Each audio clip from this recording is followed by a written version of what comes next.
Sweet. I'm outside working in the shop and I get a package and I'm ecstatic. My replacement Pioneer Pet pumps. And I'll explain that in the video. So this is what we're working on today. We're going to reassemble, because we had to replace the pump, my Swan Fountain. Let me show you. Now, I've already got the replacement pump. Take note. See how the cord over here wraps around? That's pretty much what this video is about. And I'll explain in detail. Hi, Sly. Uh-oh, here comes Ollie. Okay, so they're happy. So let's get at it. Okay, I'm back out in the shop. So I happen to have had another Swan pump,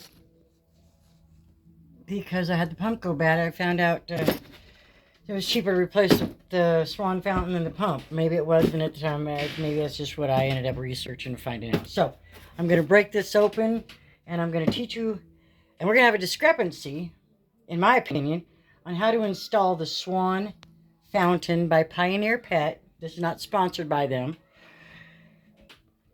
Let's assemble the Swan Fountain. All right, I'll just take this out, pull out my table. Okay, so I'm going to pull this other one out. It was just a backup. It was my first one, but like I said, I replaced it. And this is the Pioneer Pet Plastic Swan Fountain Instruction Manual. I'm not opening it right now. Okay, let's show you. Let's do that anyway. So this is how it shows you to install. These are the instructions. So you can get that there. On installing the pump, you know, you remove this, blah, blah, blah, blah, blah. Put the pump inside. Put the pump inside. Okay, so now we're putting the lid on. And of course the cord's down out the bottom. Let's see if we can bring it back around here. Disassembly, cleaning it, same thing. And then there's a separate instruction manual for cleaning the actual pump. So, the power cord. It just says to remove the power cord and motor set aside. Okay? In the instruction manuals, being as the topic, this is the power cord. And an issue that I had, he said make sure it's not tight. Which also, I'll use the term kinked. Feel the fountain, blah, blah, blah. Run the cord down through. Remove the cervical faucet, blah, blah, blah. It does not tell you. After rinsing, connect, T, blah, blah. Okay?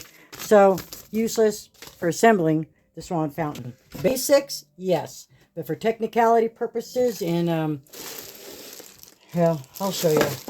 I could ramble, but I'm not going to bother. Oh, it's a little dirty. Well, live in the desert, so I can expect dust. This is a separate issue. Does not come with the pump. This is something that I place in front of my filters to get them to last longer.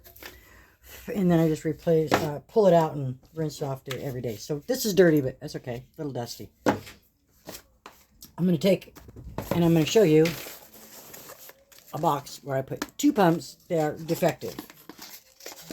They last a little bit, I mean, but if you're running every day, all day for all your critters, yeah, it wouldn't last long enough. I'll show you what happened. Here's the instructions for cleaning the pump. It comes with it. They've got videos out there on cleaning the pump as well. Take it completely apart for the most part, down to the magnetic little doo-wop. Okay, so we have a mark here and here. Your cord's going to go, your pump's going to sit here. Cord's going to go down that hole, come out the back and run up the trail and out. Okay, so here's the deal. When you put this pump in here, I want you to watch what happens. This is my own video. I have a TBI, but we're going to make do with what we need to. Okay, so let me elaborate a little bit. I shouldn't have undone those. The first pump, I had an issue. I don't know if you can see this. Ah, yeah. The sheath fractured. And it's also pretty kind of, it's not exactly soft as the rest of the cord. So, my cat was dehydrated extremely, and now I see why he wasn't drinking out of the fountain. And so off to the vet he went, massive dehydration. So this was the first pump. And in order for me to get this pump, that's when I bought the second unit. Or a second unit. So this would, after a short period, I don't know if you can see. Let's see if we can't bring that up there. You can see it started yellowing. I can maybe get you some still images. You can see it, and it's getting hard and crunchy. Well, we know what hard and crunchy means in the electrical world for the most part. So that's when I thought, well, I'm having an issue with these pumps. I contacted Pioneer Pet. They said email this spa. And voila, 3 days later, the president of the company came back to me. I was so impressed with their communication. Later to find out, I don't know, 20 some days later, I finally get an email, and this guy says he's the one that handles all the emails, but he was on vacation. So after at least 10 days later, he would have got back with me, which is, to me, in my opinion, it's not fast enough. I'm a redhead, I'm a Gemini. That explains that. My patience. I have patience for teaching, but I don't have patience for somebody making an excuse. Well, we're not getting back to you in 10 days because there's nobody here. That wasn't the case. You know, somebody else had his back when he was gone, and they emailed me just that fast.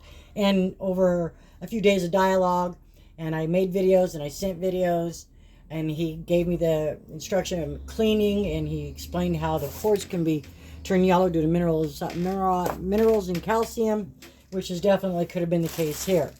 So anyway, they handled that, and then days later, like I said, I got an email from the other guy. So this is a new pump that they'd sent me, but for illustration purposes, I'm going to show you how not to and how to, in my opinion, do this. Now there's a filter that comes with these, and I don't have it on me, but that's all right. You don't need it. I'm going to take this and we're going to assemble it. The back of this pump, whoop, the back of the pump is the cord. And it's going to go right here, okay? The spout's the front. The flow adjustment is in the front. So it actually goes like this. Okay, it sits in there just like so.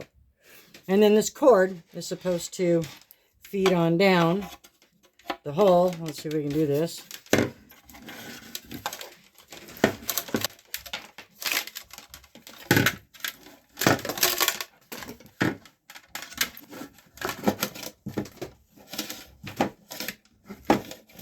Okay.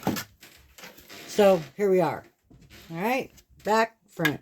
Now, when you go to put on your Swan, this is the Swan, the back and the front. It's common sense. Okay, so normally you just kind of pull this little, and we're going to do one of these numbers. Okay, the cord is not exposed. I'm going to disagree after my dialogues with the guy who does all this handling of these situations. So here's what we have going on. He'd made the comment about a tight cord. Make sure the cord's not tight. That is about as loose as it's going to get. That's just it. Because technically, I'm going to grab a pointer here. Technically speaking, you have your spaces between the back of the pump and your slot.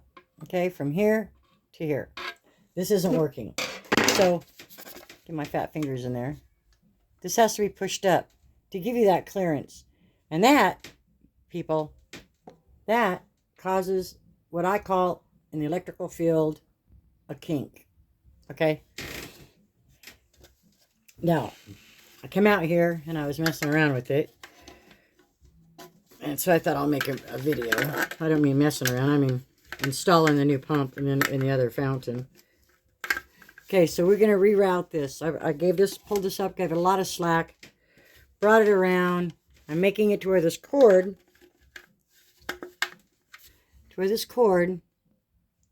comes on the outside of that tab, loops around, goes down, and then up and inside.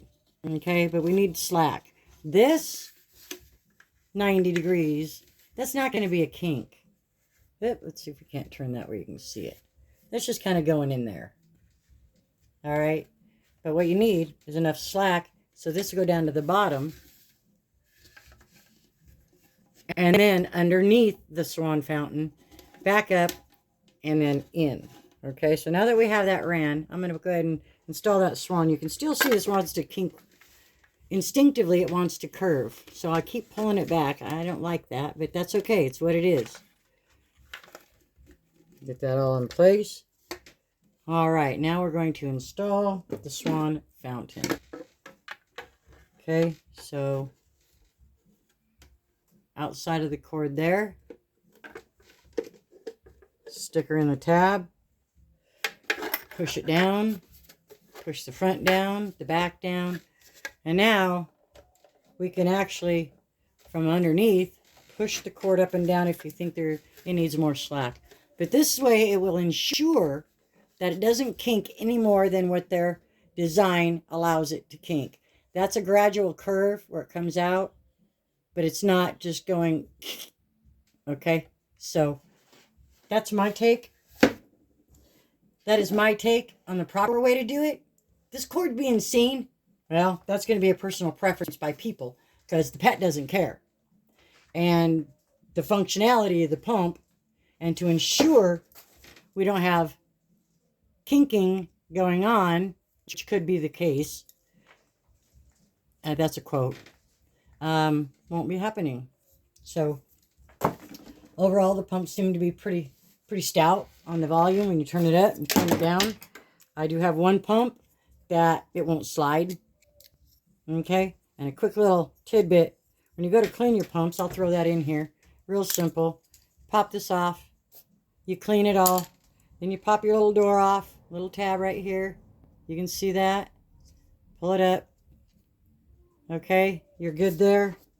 Make sure it's all clean. This is an old pump, but you can keep them clean and they'll always look clean. Let me see if I can't get this. These are magnetic, so you just kind of get them pried up there and slide it on out. Clean down in the shaft. Make sure no hair got wrapped around it, whatnot.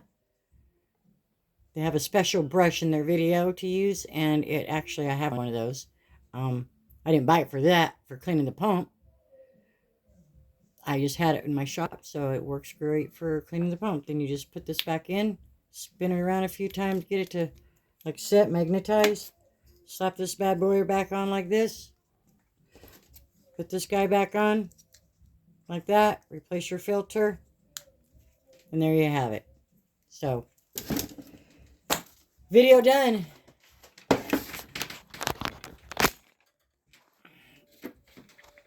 Now I'm going to ask Pioneer Pets if they actually have an instruction manual to avoid the kinking and how to assemble it. So, y'all have a blessed day. My opinion, they had great communication. And my cats love the fact that this it's like a faucet, like a kitchen sink faucet. And I have a 30-pound Maine Coon cat and a 27-pound Maine Coon. They just love to play in the water anyway, more so than the other cats. So, there's your video. You guys all have a blessed day. And Pioneer Pets, thank you so much for the awesome product. And, you know, everything's got issues. If you can see, I've got a shop. And, I fix a lot of things. This wasn't something that I was fixing, and you guys had a warranty for a year that I wasn't aware of. And if I was, I didn't remember it. TBI. All right, you guys have a blessed day. Bye.